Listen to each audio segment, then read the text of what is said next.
Dorothy Wells had $187 in her checking account and 9 days until rent was due. Not 9 days until something else came through. 9 days until the landlord's knock. She was 34 years old, working the overnight shift at Elm Ridge Nursing Home on the west side of Milwaukee, and raising a 6-year-old daughter in a 2-bedroom apartment where the refrigerator held half a carton of eggs, a jar of peanut butter, and a gallon of milk that was going to make it through Thursday if they were careful. Ivy was asleep in the back room. It was 11 at night. It was raining. Someone knocked. Dorothy opened the door. An old man stood on the front step, coat soaked through. No bag, no suitcase. Nothing on him except a small tin box held tight against his chest with both hands. He looked at her. She looked at the couch in the living room. He didn't ask to come in. That was the first thing she noticed. He said, "Excuse me, ma'am. Is there a shelter nearby? I was told there's one on Vine Street." His voice was steady, not begging, not performing, just a man asking a question in the rain. Dorothy knew the answer. The shelter on Vine closed intake at 9. It was after 11. She told him that. He nodded once slow, like he had expected it. He said, "Thank you." He turned and stepped off the porch. She watched him walk. 3 steps, 4. The rain was the kind Milwaukee gets in late October. Not dramatic, just constant, the kind that soaks through everything without announcing itself. His coat was already dark with it. He walked with the particular care of someone whose body did not move the way it used to. Each step deliberate, each one slower than the last. She looked back inside. Ivy was asleep in the back bedroom. The apartment was warm. The couch was empty. She looked at the man again. He was at the sidewalk now, the tin box still pressed against his chest. She said, "Hey." He stopped. He didn't turn around immediately, like he wasn't sure the word was meant for him. She said, "One night, just the couch." He turned. He looked at her for a long moment. Not grateful, not relieved. Something else. Something closer to recognition, like he was seeing a thing he had stopped expecting to see. He came back up the steps. She held the door open. He stepped inside and stood just past the threshold, dripping on the mat, not moving further until she moved first. She went to the hall closet and pulled out a blanket old clean, the one she kept for cold nights when the heat didn't stretch far enough. She set a pillow on the couch. He sat down slowly. He placed the tin box on his lap. Then he lay back and set it on his stomach, both hands on it, fingers curled around the edges. He closed his eyes, and even as his breathing slowed, his hands did not let go of that box. He held it the way you hold something that contains more than it weighs. Dorothy turned off the kitchen light. She went to her bedroom. She closed the door. She locked it. She pulled Ivy close, felt the girl's small back rise and fall against her chest. She lay in the dark listening. The apartment was quiet, the rain on the window, the low hum of the refrigerator. Nothing else. She did not sleep for a long time. Not because she thought he would do something, but because she had just let a stranger into her home where her daughter slept, and the part of her that had learned to be careful was still standing at the door, still watching, still not entirely sure the part of her that had called him back was right. Both parts were hers. She let them argue in the dark until exhaustion settled it for her. She woke at 6:15. The apartment smelled like dish soap. She came out of the bedroom and stopped in the hallway. The couch was made. Not just the blanket pulled up, made. The blanket folded into a neat square at one end. The pillow centered on top of it. Corners aligned, the kind of precise, quiet care that comes from a person who has been a guest before and knows exactly how to leave a room better than they found it.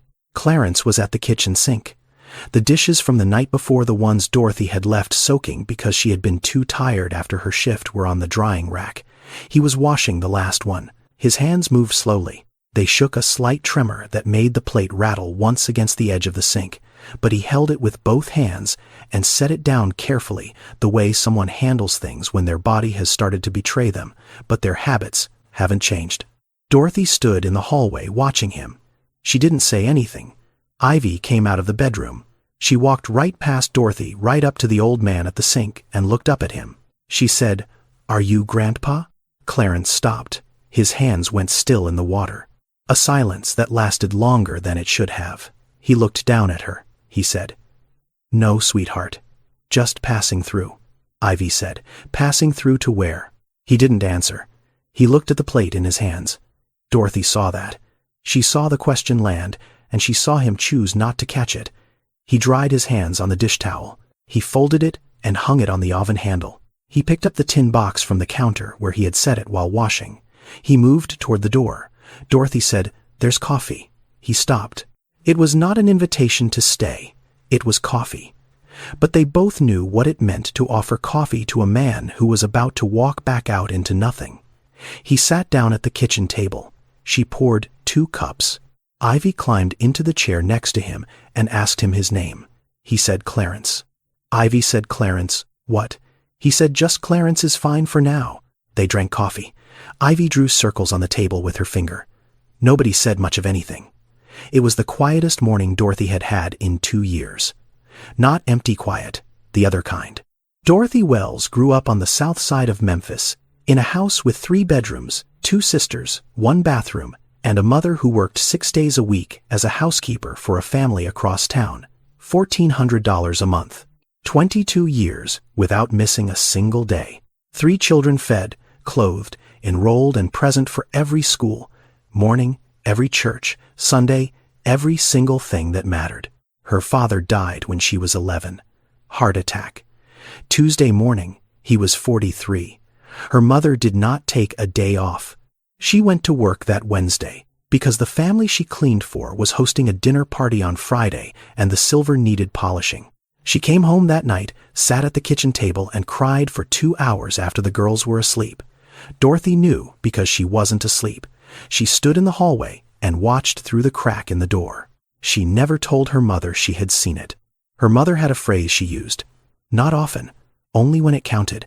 She would say it when one of the girls complained about helping a neighbor, or when someone at church needed a ride, and it was inconvenient, or when the world asked more than it gave, and the answer still had to be yes. She would say, "A locked door keeps you safe. An open door keeps you human. You gotta know which one to use, and when." Dorothy carried that sentence the way some people carry scripture, not always sure what to do with it but unable to put it down. She moved to Milwaukee at 22, married Terrell at 26. Ivy came at 28. The marriage was not bad, it was not good. It was the kind of thing where you wake up one morning and realize the person next to you has been absent for longer than you noticed. Not violent, not cruel, just gone while still being there. The kind of absence that doesn't leave a bruise, so you don't notice the damage until the structure gives way. He moved out when Ivy was 4, sent money for 3 months, then stopped. No fight, no explanation. Just a number that used to appear in her account and then didn't. Dorothy did not call a lawyer. She picked up extra shifts. Overnight at Elm Ridge, 10 at night to 6 in the morning. 5 nights a week. Ivy slept at Pearline's on those nights. Pearline was the neighbor, 2 doors down, 71 years old. The kind of woman who had raised enough children that one more sleeping on her couch was not a question but a fact. She never asked for money. Dorothy brought groceries every Friday anyway. That was the life. The edges were tight, and the margin was thin, and nothing in it was wasted. Dorothy was not the kind of person who opened her door to strangers. She had spent 34 years learning exactly which doors to lock and when. She had watched her mother give and give and give until giving was the only shape she recognized, and she had promised herself she would be more careful than that. And then an old man knocked on her door at 11 at night in the rain, and she let him in. Not because she was naive, because she had spent enough years on the other side of need to know what it looked like when there was nowhere else to go. She recognized it the way you recognize a word in a language you thought you had forgotten. The second morning, Dorothy came home from her shift at 6:20, and the kitchen faucet was not dripping. It had been dripping for 4 months, a slow, steady leak that she had put a bowl under and emptied twice a day because a plumber cost $120 she did not have. She walked into the kitchen and turned the handle. Nothing. Dry. Tight. Fixed. Clarence was on the couch, reading a paperback he had found on the shelf by the door. He did not mention the faucet. She looked at it. She looked at him. Neither of them said anything about it. The third morning. Ivy's bedroom door no longer squeaked. It had been squeaking since before the divorce. A high, thin sound every time it opened or closed. Dorothy noticed it the way you notice silence, where there used to be noise, Ivy told her at breakfast. She said, "The grandpa man fixed it." Dorothy looked at Clarence across the table. He said the noise was keeping her up. That was all he said about it. The fourth day, Dorothy came home and the bathroom faucet handle, which had been loose for a year, and spun a full rotation before catching, was tight and firm. She stood in the bathroom looking at it. She went to the living room. Clarence was sitting on the couch. The tin box on the cushion beside him. She said, "You should." He said, "I know. I'll find somewhere." He said this every morning, and every morning something in the apartment that had been broken was no longer broken. The towel rack in the bathroom, the lock on the back door that hadn't latched properly since she moved in, the kitchen drawer that stuck, each one done without announcement, without negotiation, without asking whether it was welcome. His hands shook when he held a coffee cup, a tremor that was always there, worse in the mornings. But when he held a wrench or a screwdriver, the shaking stopped. His hands became steady and precise, the way hands get after decades of doing one thing, until the thing becomes more natural than rest. Dorothy noticed. She did not ask about it. She watched a man whose body was failing him in every way, except the one that let him be useful. And she understood something she couldn't quite name, that he wasn't staying because he had nowhere to go. He was staying because fixing things was the only language he had left for saying thank you. By the end of the fourth day, she had stopped saying "you should." She had not decided he could stay. She had simply stopped saying the words that would make him leave. Caroline was waiting on her porch when Dorothy came to pick up Ivy on Friday evening. She had that look, the one she wore when she had something to say and had been deciding all day how to say it. Dorothy sat down next to her. Ivy was inside watching cartoons. Caroline said, "Ivy told me about the grandpa man." Dorothy said, "His name is Clarence." Caroline said she likes him. A pause. A long one. The kind where the next sentence is already written and the person is just deciding whether to read it out loud. She said, "That's what worries me." Dorothy said, "He's leaving soon." Caroline looked at her. She said, "You said that Tuesday." One sentence. It cut through everything Dorothy had been telling herself for 5 days. She didn't have an answer for it because there wasn't one. Caroline was not wrong. Caroline had never been wrong about the things that mattered, which was exactly why Dorothy left Ivy with her and not anyone else. Caroline said, "I'm not telling you what to do. I raised 4 children and buried a husband, and I have never once told another woman how to run her house." She said, "But that little girl in there has already lost one man who was supposed to stay. She doesn't need to lose another one she's decided to love." Dorothy said, "She hasn't decided to love him." Caroline looked at her the way old women look at younger women when the younger one has just said something she doesn't believe herself. Neither of them spoke for a while. Across the street, Deacon Harris was on his porch. He wasn't looking at them. He was looking at the newspaper in his hands. But Dorothy knew. In this neighborhood, porches were watchtowers. People saw everything and said nothing unless it needed saying, and sometimes not even then. She had felt his eyes on the apartment for days. Not hostile, just present.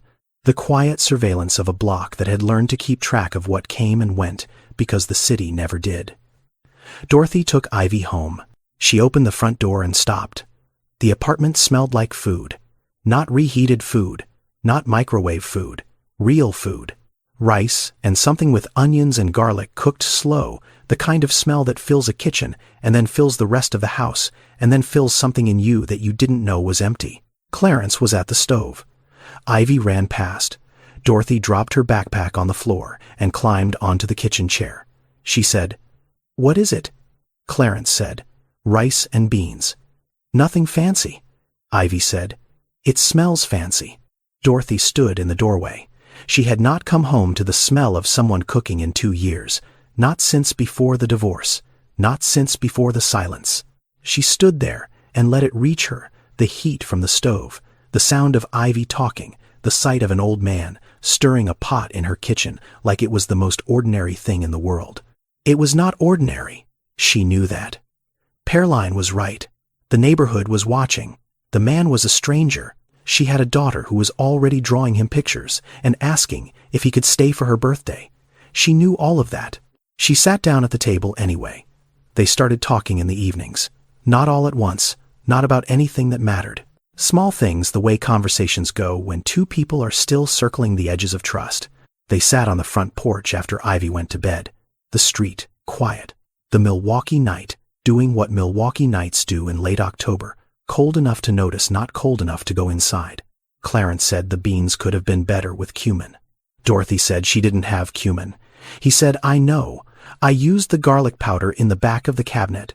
Expired 8 months ago, but it still had something left. She said, where'd you learn to do that, cook with nothing? He said, my wife. A pause. She's been gone 6 years. He did not say anything else about it. Dorothy did not ask. The next evening he was peeling a potato with a paring knife Dorothy didn't know she owned. She watched him work. Steady hands on the blade, even though they shook when he picked up his coffee that morning. He said without looking up, she had a garden on Birch Lane. Tomatoes mostly. She talked to them like they were children. I told her they couldn't hear her. She told me that wasn't the point. Dorothy laughed. Clarence laughed too. It was the first time she had heard him laugh. A quiet sound. Short. Like something that hadn't been used in a while but still worked.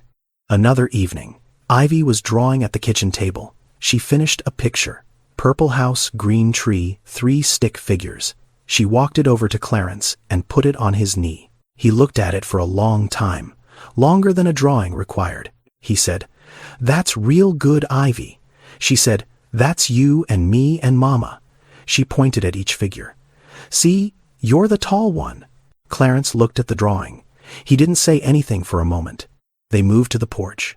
Ivy sat between them on the step, her head against Clarence's arm, drawing something new on the back of a receipt. The streetlight came on. A dog barked somewhere on the next block. The kind of evening that doesn't seem like anything until you realize it's everything. Ivy said, can he stay for my birthday? Dorothy didn't answer right away. Clarence looked out at the street. He didn't look at Dorothy. He didn't answer for her. He just looked at the street and waited the way a man waits when he knows the answer is not his to give. Dorothy said, we'll see, baby. Ivy said, that means no. Dorothy said, it means we'll see.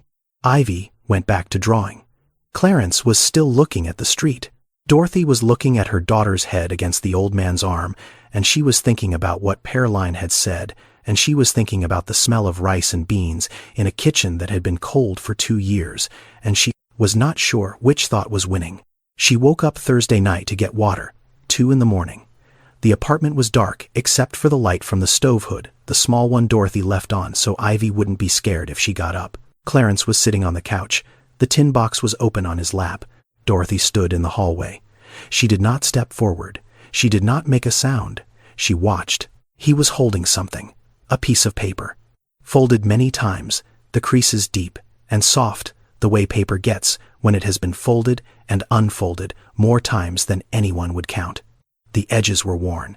One corner was torn. He did not read it. He held it and looked at it the way you look at something you have already memorized. Something you don't need to read anymore but need to see. He sat there with it for a long time. Then he folded it carefully, placed it back in the box, and closed the lid. He put the box on his chest and leaned back. Dorothy went back to bed without the water. In the morning, she said nothing about it. She made coffee. He sat at the table. Ivy ate cereal. Everything was the same as every other morning. Except one thing. When Clarence went out to the porch after breakfast, the tin box was not in his hands. Dorothy saw it on the bookshelf by the door, sitting there between a paperback and a framed photo of Ivy's first day of school. Not hidden, not locked away, just set down. He had held that box against his chest every night since he arrived. Held it while he slept. Held it when he sat up. Carried it to the bathroom and back. And now it was on a shelf. Dorothy looked at it as she left for the kitchen. She saw the lid was slightly open. Inside, beside the folded letter, there was something else. A photograph. Small, faded at the edges. She couldn't see who was in it. The angle was wrong, and the light from the window didn't reach. She did not open the box. She did not touch it. She closed the lid gently and walked away. But she had seen it. And she would remember that she had seen it. The bathroom faucet had started leaking again. Not the kitchen one Clarence had already fixed. The one in the bathroom, the hot water side. A slow drip that Dorothy had been putting off because it was inside the wall and she didn't trust herself to open it up without making things worse. Saturday morning. Clarence was on the bathroom floor with a wrench and a flashlight. He had pulled the panel off the side of the tub. His upper body was halfway inside the wall cavity. Dorothy stood in the doorway watching. She said, "You're better than the guys I've called before." He backed out of the wall, sat up, wiped his hands on a rag. He said, "I did this for 40 years. A pause. He said, "Master plumber. Licensed." He said it the way you read facts off a resume that belongs to someone you used to be. Dorothy leaned against the door frame. She said, 40 years. He said, "Hendricks and Sons. Started when I was 22. Retired at 62. He tightened something inside the wall. Every building on North Avenue between Capitol and Teutonia. I've been in the pipes. Schools, churches, the old Woolworths before they tore it down. You name a building in this part of Milwaukee, I've probably kept the water running in it." He came out of the wall again, tested the faucet, dry. He nodded to himself. Dorothy said, "So how does a master plumber end up on someone's porch in the rain?" He sat on the edge of the tub. He was quiet for a long time, not avoiding the question, deciding how much of the answer to give. He said, "My wife got sick. Took 2 years. I sold the house to cover what insurance didn't." He said Birch Lane. He said the street name the way you say the name of a place that still exists, somewhere inside you even after the building is gone. 28 years in that house. Paid it off in 2009. Sold it in 2018 for the medical bills. He said, "She passed when I was 64. After that, I went to my daughter in Atlanta, Nadine. She's a good woman, married, 2 kids. He paused. "Her husband is not a bad man. He just didn't sign up for a father-in-law in the guest room. He never said it, but a man knows. You can feel when you're taking up space. Someone wishes you weren't in."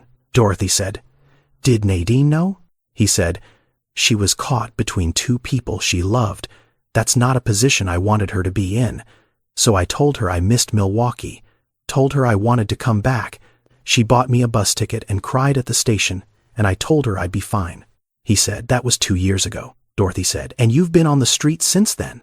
He said, "Shelters mostly. Sometimes a church, sometimes a bench, if the weather allows it." He looked at the wrench in his hand. "I can fix anything in a building. Pipes, valves, joints, seals. 40 years of it. But I can't fix the part where nobody needs a 70-year-old plumber with a tremor and no address." The bathroom was quiet. The faucet was dry. The man who had fixed it was sitting on the edge of the tub holding a wrench in hands that knew more about the insides of buildings than most people would learn in a lifetime, and he had nowhere to go when he stood up. Dorothy said, "The toilet in Ivy's bathroom runs all night." Clarence looked at her.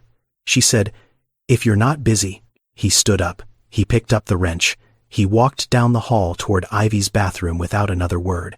Dorothy stood in the doorway of her own bathroom and listened to him work.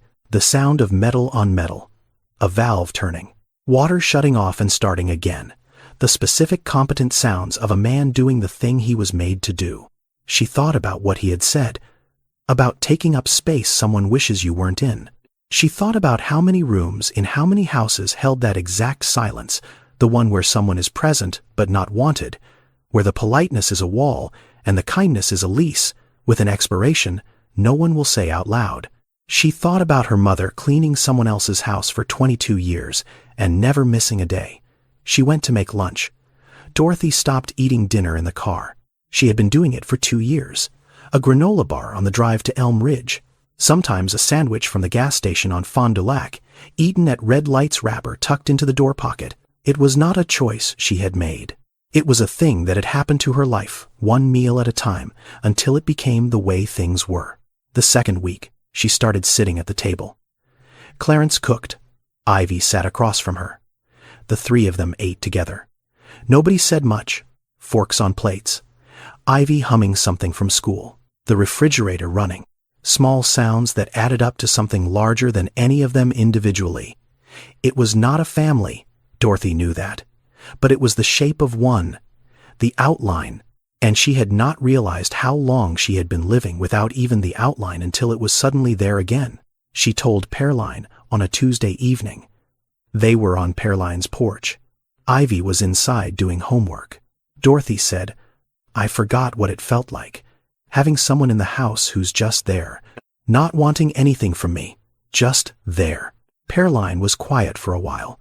She rocked in her chair. Then she said, Be careful with that feeling, baby.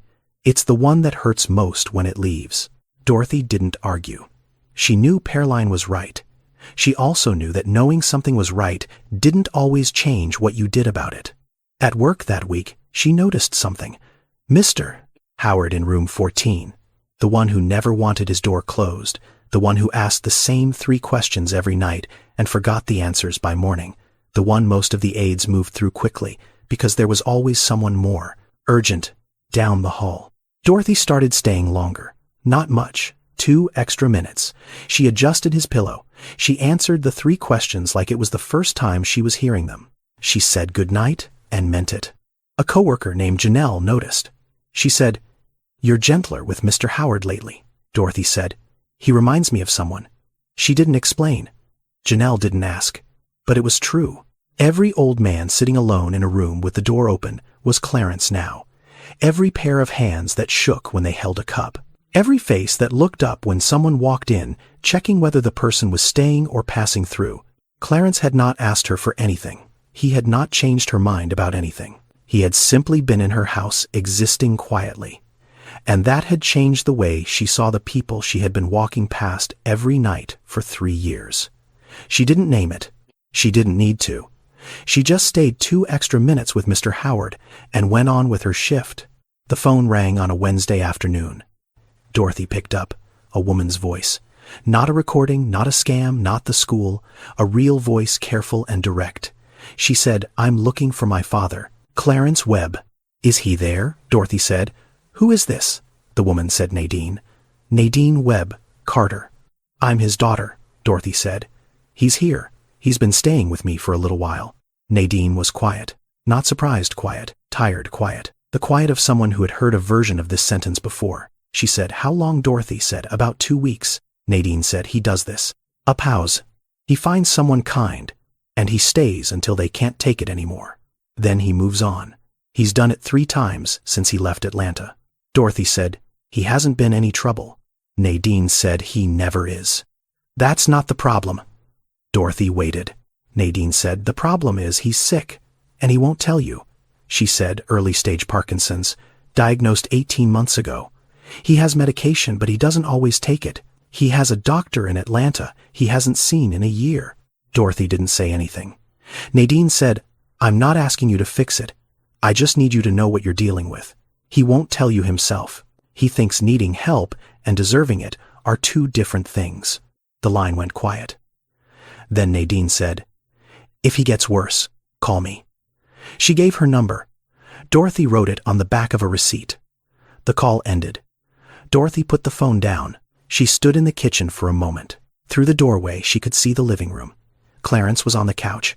Ivy was on the floor in front of him. He was reading to her from a picture book, the one about the caterpillar doing a voice for it that made Ivy laugh. His hands were steady on the book. For now. The sound came at 2 in the morning. Not loud. A dull thud and then something smaller, something metal hitting tile. Dorothy was out of bed before she was fully awake. She crossed the hallway. The bathroom door was open. The light was off. Clarence was on the floor, sitting not lying, his back against the tub, his legs stretched out in front of him. His hands were in his lap, and they were shaking not the usual tremor but something deeper, something that had taken his whole arms with it. She knelt down next to him. She did not turn on the light. She did not call anyone. He said, "Don't." 1 word. She understood everything it meant. "Don't call an ambulance. Don't take me to a hospital. Don't send me somewhere else. Don't make this the last night." She said, "Okay." She put her arm under his and helped him stand. He weighed almost nothing. She had not realized until that moment how little of him there was. The coat and the flannel and the way he carried himself had hidden it. Underneath was a man who had been disappearing slowly and had gotten very good at making sure no one noticed. She walked him to the couch. He sat down. Then he lay back. The tin box had fallen when he fell. It was on the bathroom floor. The lid had popped open. Dorothy picked it up. She saw inside the folded letter, the small photograph, and next to them a Ziploc bag with 4 pill bottles, small ones, the kind with pharmacy labels and dosage instructions, and a name printed on them. She did not read the labels. She did not touch the photograph. She closed the lid and carried the box to the couch and placed it on his stomach. His hands found it immediately. His fingers curled around the edges the way they always did. He said, "Thank you, Dorothy." It was the first time he had said those words to her. In 18 days, every meal she had given him, every night on the couch, every morning she had not asked him to leave. He had said none of it until now. Until he was on the floor, and she had picked him up and not asked a single question. She said, "Go to sleep, Clarence." He closed his eyes. His hand stayed on the box. She went back to her room and sat on the edge of the bed and did not sleep for a long time. She thought about what Nadine had said on the phone. She thought about the pill bottles in the tin box. She thought about a man who weighed almost nothing, holding onto a box like it was the last thing keeping him here. Morning of the 18th day. Dorothy came home from her shift at 6:15. The apartment was different. She knew before she opened the door. Something in the quality of the silence. The couch was made. Not the way Clarence usually made it, folded blanket and centered pillow. This time the blanket was pressed flat. The pillow creased. The cushions smoothed. Made the way you make a bed you are not coming back to. Clarence was standing by the front door. The tin box in his hand, a small backpack on his shoulder. She had never seen the backpack before. He did not have it the night he arrived. He had bought it somewhere somehow with money she didn't know he had. Or maybe someone had given it to him. She didn't ask. He said, "Ivy's birthday is Saturday. I think it's better if I'm gone before then." Dorothy stood in the hallway. She understood. He was not leaving because he wanted to. He was leaving because Ivy had already drawn him into 3 pictures and asked if he could stay for her birthday, and he knew that every day he stayed made the day he left cut deeper. He was leaving to protect a 6-year-old girl from the specific hurt of loving someone who was always going to go. She said, "Where will you go?" He said, "I'll figure it out. I always do." She said, "That's not an answer." He said, "It's the only one I've got." They stood there. The hallway between them. The apartment behind her full of fixed faucets and quiet hinges and a kitchen that still smelled like last night's rice. He said, "Tell Ivy I said goodbye. Tell her the drawing she gave me is in my bag. I'm keeping it." Dorothy said, "You can tell her yourself. She'll be up in an hour." He said, "I can't." He looked at the floor. He said, "If she asks me to stay, I will. And that's not fair to you or to her." He opened the door. He stepped out. He walked down the porch steps the same way he had walked up them 18 days ago. Slow, deliberate, each step costing something. Dorothy watched him reach the sidewalk. She did not call him back. She watched until he turned the corner and was gone. She went inside. On the kitchen table there was a piece of paper, folded in 4. She opened it. One sentence, in careful handwriting, the letters steady, despite the hand that had written them. It said, "You reminded me what a home feels like. That's worth more than I can carry." She stood at the table for a long time. Then she folded the paper and put it in the kitchen drawer behind the takeout menus and the spare keys and the things she kept but rarely looked at. She washed the dishes. The faucet did not drip. She opened Ivy's door. The hinge did not squeak. She walked through the apartment and every room was quieter than the room before. Ivy woke up at 7:30. She came out to the living room. She looked at the couch. No blanket, no pillow, no Clarence. She said, "Where's the grandpa man?" Dorothy said, "He had to go, baby." Ivy looked at the couch for a long time. Then she went and sat on it. She put her hand on the cushion where he used to sleep. She sat there without saying anything. Dorothy stood in the kitchen doorway. She did not say it would be okay. She did not say he might come back. She just stood there and let her daughter sit with it, because that was the truest thing she could offer. The apartment stayed fixed. The faucet, the hinges, the lock on the back door. Everything Clarence had touched still worked. Everything he hadn't was exactly the same. 3 weeks later, Saturday afternoon, Ivy was on the couch watching cartoons. Dorothy was folding laundry at the kitchen table. The knock came at 1:15. Not a neighbor's knock, not Pearline, not the mailman. A knock with weight behind it, 2 firm beats, a pause, then 2 more. Dorothy went to the door. She opened it. A man stood on the porch. Dark suit, leather briefcase, an ID badge clipped to his breast pocket. He was maybe 40, clean-shaven glasses, the kind of person who looked like he had come from somewhere with better lighting and would be going back there shortly. He said, "Miss Wells, Miss Dorothy Wells." She said, "Yes." He said, "My name is Raymond Osei. I'm an attorney with Bridgeford and Lane. May I come in?" Dorothy did not move. Every time a person in a suit had appeared at the door of anyone she had ever known, it was bad news. Eviction, custody, debt collection, a lien, a court date. People like her did not get visits from lawyers that ended well. That was not pessimism. That was experience. She said, "What is this about?" He said, "Clarence Webb." Something in her chest moved. Not her heart. Something behind it. Something that had been sitting there for 3 weeks in the space where the smell of rice and beans used to be. She said, "Is he okay?" The lawyer paused. Not a long pause, but long enough. The kind of pause that answers the question before the words do. He said, "Miss Wells, Mr. Webb passed away 9 days ago at a hospice facility on the south side, in his sleep." Dorothy sat down. Not inside. On the porch step. The same step Clarence had stood on the night he arrived. The same concrete. The same railing. The same view of the street. She sat there, and the afternoon went on around her cars, passing a sprinkler, running 2 houses down Ivy's cartoon, playing through the screen door, and she sat. The lawyer stood on the porch above her. He did not rush. He held his briefcase and waited the way someone waits who has delivered this kind of news before and knows that the next 30 seconds belong to the other person. Dorothy said 9 days ago. He said, "Yes, ma'am." She said he was alone. He said the hospice staff were with him. His daughter was contacted. She arrived the following morning. Dorothy looked at the street. She said, "He walked down those steps 3 weeks ago. He had a backpack I'd never seen before. He told me he'd figure it out." The lawyer said, "He checked into the hospice 2 days after leaving your home. He had arranged it in advance. He knew it was time." Dorothy was quiet for a long time. Then she said, "Why are you here?" He said, "Mr. Webb left specific instructions with our firm. There are things he wanted you to have, and things he wanted you to know." She said, "I barely knew him. He slept on my couch for 18 days. The lawyer looked at her. He said, "Miss Wells, he knew you." They went inside. Dorothy cleared the kitchen table. Ivy looked up from the couch. Dorothy said, "Baby, go play in your room for a little bit."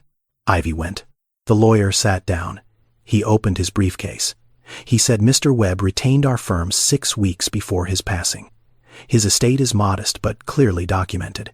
He placed a folder on the table. He said, "The primary asset is the proceeds from the sale of a residential property on Birch Lane, Milwaukee.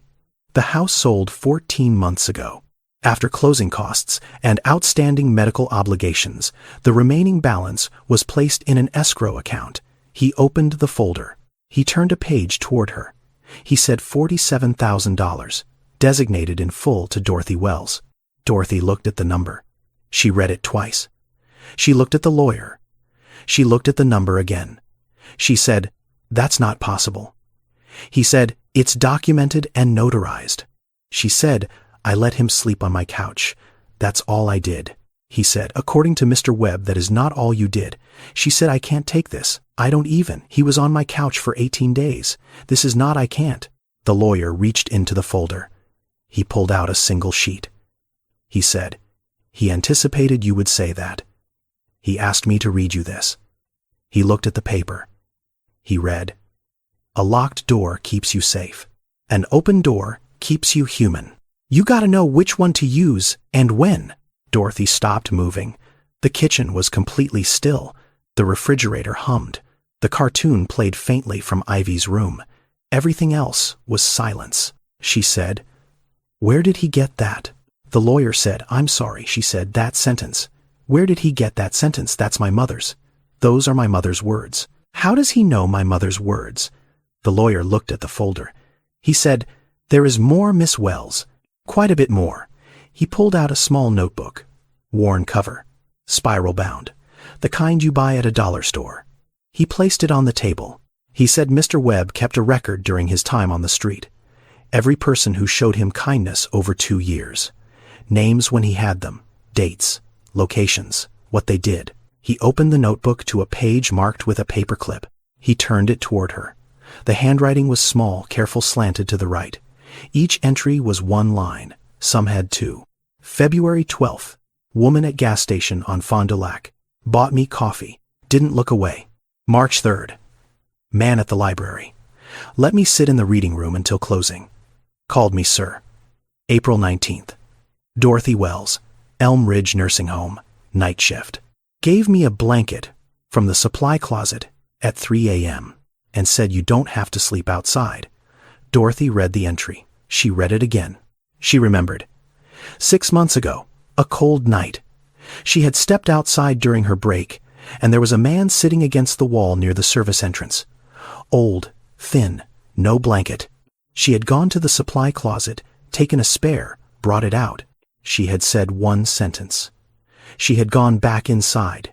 She had forgotten about it by the end of the shift. She looked at the notebook, at her own name in a stranger's handwriting, at the date he had written down, at the words he had remembered precisely because they were the kind of words most people say once and never think about again. The lawyer said, "He chose you, Miss Wells. 6 months before he arrived at your door. He wrote your name down. He kept it. And when he knew he was running out of time, he chose your porch." Dorothy said, "He came to my door on purpose." The lawyer said, "Yes," she said, "because I gave him a blanket." He said, "Because you gave him a blanket and a sentence, and neither of them had conditions attached."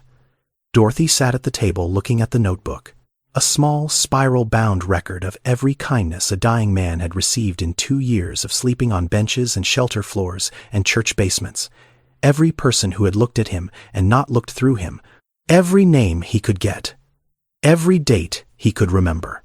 She had been one line in a notebook, and that one line had brought him to her door. The lawyer said, "There is one more item."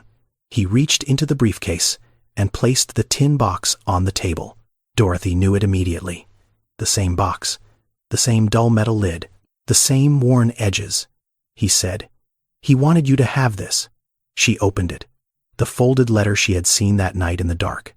The photograph she had glimpsed but never looked at closely. The pill bottles were gone. She picked up the photograph first. 2 women standing in front of a house. A small house, white paint, wooden fence. Behind them a garden, tomatoes on the vine. One of the women was young, thin, smiling. That was Clarence's wife. Dorothy had never seen her, but she knew. The other woman was standing beside her, an apron, a warm face, younger by 20 years but unmistakable. Dorothy's hands went still. She was looking at her mother, Ruth Wells, standing in the garden on Birch Lane, standing next to the wife of the man who had slept on Dorothy's couch. She put the photograph down. She picked up the letter, unfolded it. The paper was old, but the handwriting was the same as the notebook. Small, careful, slanted right. It read, "Dorothy, your mother's name was Ruth. She came to our house on Birch Lane twice a week for 3 years. My wife Alma was sick, the kind of sick that takes everything slowly. Ruth cooked for her, cleaned for her, sat with her. She became the only friend Alma had in the last months. She was the only person who came through that door who never made Alma feel like a patient. She made her feel like a person. When Alma passed, I wanted to shut every door in that house, lock them all. Ruth came on a Tuesday. I told her I didn't need her anymore. She said she understood. Then she said something I have carried for 20 years. She said a locked door keeps you safe. An open door keeps you human. You gotta know which one to use and when." I never saw Ruth again after that year. I heard she moved. I heard she had daughters. I did not look for her. Life kept moving, and I let it. Then 2 years ago, on a night in April, I was sitting outside a building called Elm Ridge. I was cold. A woman came out with a blanket. She said, "You don't have to sleep outside." She went back in. I looked at her name tag. It said Dorothy Wells. I knew the last name. I knew the face. She looked exactly like Ruth. I did not say anything that night, but I wrote her name in my book, and I knew when the time came whose door I would knock on. I did not tell you any of this while I was in your home. I did not want you to be kind to me because of history. I wanted to know if the kindness was in you on its own. It was. Dorothy put the letter down. She put both hands flat on the table. She sat there for a long time. The kitchen was quiet. The afternoon light was coming through the window above the sink that didn't leak anymore, and falling across the table where a tin box sat open with a photograph and a letter. and 20 years of history she had never known existed. Her mother had stood in that garden. Her mother had said those words. Her mother had cared for a dying woman in a house on Birch Lane and then walked out of that house and out of that story and never mentioned it. Because that was who Ruth Wells was. She did not keep a record of her kindness. She just did it and moved on.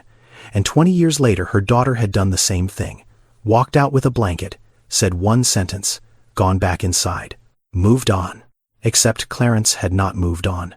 He had written it down, he had carried it, and he had come back. Dorothy picked up the photograph again, her mother's face, young, smiling, standing next to a woman she had helped without ceremony, without record, without ever telling her daughters about it. She held the photograph the way you hold something that has just rearranged the shape of your entire life, carefully, with both hands, like it might not be real if she let go. She drove to Birch Lane on a Sunday. She did not tell anyone she was going. She did not bring Ivy. Some things you have to stand in front of alone. The house was small, white paint, wooden fence. The new owners had put flower boxes under the front windows, purple and yellow cheerful, in a way that had nothing to do with the house she was looking for. The driveway had a different car in it. The mailbox had a different name. But in the back corner of the yard, past the fence, she could see them. Tomato plants, not in rows, not staked or tied. Growing wild against the back wall, vines tangling over each other, some heavy with fruit, some still climbing. Nobody had planted them. They had come back on their own, the way things do when the roots go deep enough. She stood on the sidewalk. She did not go to the door. She did not step onto the property. She just stood there and looked at the house her mother had walked into twice a week for 3 years. Tuesdays and Thursdays, apron folded in her bag. Bus to the stop on Capitol, then 4 blocks on foot, in the heat, in the cold, in the rain that comes off Lake Michigan like it has somewhere to be. She thought about her mother. Not the big things, not the phrase about doors, not the 22 years of work, not the night after her father died. She thought about the small things. The way her mother folded her apron in thirds, always in thirds before putting it in the drawer. The way she reheated leftovers, instead of throwing them out, not because she had to, because waste was a kind of disrespect she could not tolerate, the way she said once, on a drive home from church when Dorothy was maybe 12, "People are not problems to solve, baby.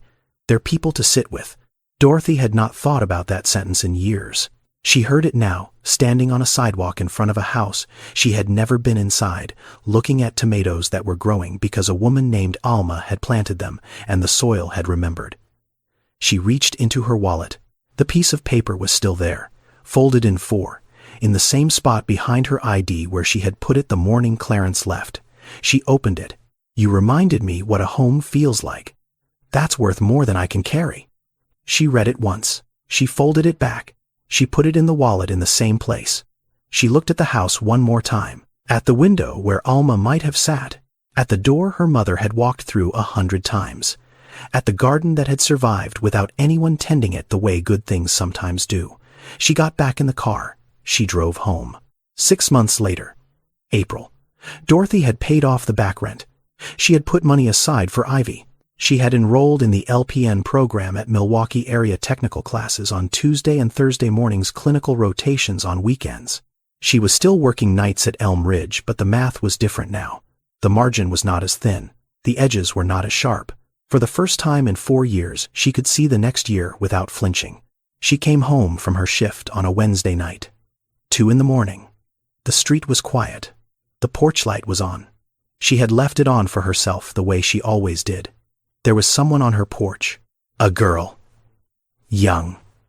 Maybe 20. Maybe younger. Sitting on the top step with her arms wrapped around her knees. No bag, no phone, no coat. She was looking at the ground.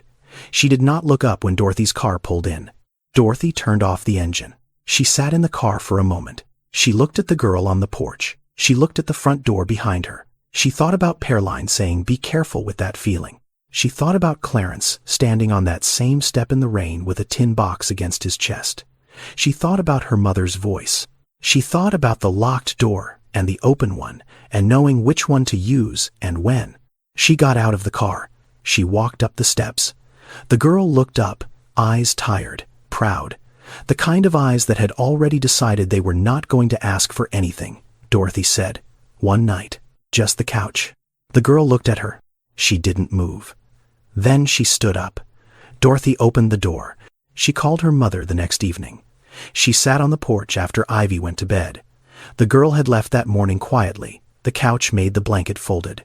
Dorothy had found a note on the kitchen table. It said, "Thank you." 2 words. She had put it in the drawer next to Clarence's. Her mother picked up on the 3rd ring. Dorothy said, "Mama, I need to tell you something." She told her everything. The knock on the door, the 18 days, the faucet and the hinges and the rice and beans. The tin box, the lawyer, the notebook, the money, the photograph, Birch Lane. The letter. The words Ruth had said to Clarence 20 years ago that he had carried until the end of his life. Her mother was quiet for a very long time. Then she said Clarence. She said the name slowly, like she was pulling it up from a deep place. She said, "I remember that house." A pause. "I remember his wife, Alma. She was the kindest person I ever worked for. She used to say to me, 'Ruth, you don't work for me. You work with me.'" Her voice dropped. "Nobody had ever said that to me before." Dorothy said, "He remembered your words, Mama. He carried them." Her mother said, "I didn't say those words for him to carry. I said them because they were true." A long silence, the kind that holds more than any sentence could. Her mother said, "You opened the door, baby." Dorothy said, "You taught me which door to open." Neither of them spoke for a while. The evening moved around the porch. A car passed. The streetlight hummed. Her mother said, "Is the girl okay? The one from last night?" Dorothy said, "I think so. She left this morning." Her mother said, "Good." A pause. "Leave the light on tonight." Dorothy said, "I always do, Mama. Clarence Webb is not a real person. But the situation he found himself in is shared by over 40,000 Americans over the age of 65 on any given night. That number has nearly doubled in the last 10 years. They are not who most people picture when they think of homelessness. They are retired plumbers and teachers and factory workers. They are women who raised families and men who built buildings. They worked for 40 years and then something broke. A spouse died. The medical bills came. The pension didn't stretch. The family tried and then the family stopped trying. And a person who had spent a lifetime being useful woke up one morning with nowhere to go and no one expecting them to arrive. The fastest growing segment of the homeless population in the United States is adults over 50. Many of them have chronic health conditions. Many of them have skills. Most of them have names that someone used to call out across a kitchen table. What Dorothy did, letting someone in, is not something anyone should feel obligated to do. Opening your door to a stranger carries real risk, and this story does not pretend otherwise. But what Clarence needed to be seen, to be spoken to by name, to be treated as a person with a history and not a problem to be managed, is something the system consistently fails to provide. There are small things: knowing where the nearest shelter is and when it closes, checking on an elderly neighbor who lives alone, saying good morning to the person everyone else walks past, not because it will change the system, because it might change the day. And sometimes for someone who has run out of days that feel like they belong to them, that is enough. Some people will say Dorothy made the right call. She trusted her instincts. She opened the door. She gave an old man 18 days of something he had not had in 2 years, a home, and in return, she received more than she had imagined possible. That is the generous reading, and it is not wrong. Others will say she was reckless. She had a 6-year-old daughter asleep in the next room. She let a stranger into her house based on nothing but a feeling. In a different version of this story with a different stranger, the ending is not the same. That reading is not wrong either. And then there is the question of Clarence. He knew who Dorothy was before he knocked. He had her name in a notebook. He chose her door. He lived in her house for 18 days and never told her about the money, the house on Birch Lane, the photograph, or the connection to her mother. He let her believe he was a stranger. He watched her be kind without knowing the history, and he used that kindness to decide what she deserved. Was that fair? Was it a test she never agreed to take? Or was it the most honest measure of a person? There is what they do when they believe no one is keeping score. That question does not have one answer. It has yours. This story is fictional. Clarence, Dorothy, Ivy, Birch Lane, none of them are real in the literal sense. But the data is real. The 40,000 elderly Americans without shelter tonight are real. The families that cannot or will not make room are real. The veterans and tradesmen and grandmothers sleeping in cars and shelters and on benches outside libraries in February are real. I wrote this story because I once walked past an elderly man sleeping outside a library on a cold night, and I did not stop. I did not bring a blanket. I did not say a word. I kept walking because I was late, and because it was easier, and because I told myself someone else would help. Nobody did. I went back the next morning, and he was gone. I do not know where he went. I think about it sometimes. I think about what would have happened if I had stopped. If I had said one sentence. If I had treated him like a person with a name, instead of a problem on a sidewalk. I don't know. But I wrote this story because I wanted to imagine what might have grown from that one moment if I had chosen differently. If this story stayed with you, share it with someone who might need it today. Subscribe to this channel. New stories every week. See you in the next one.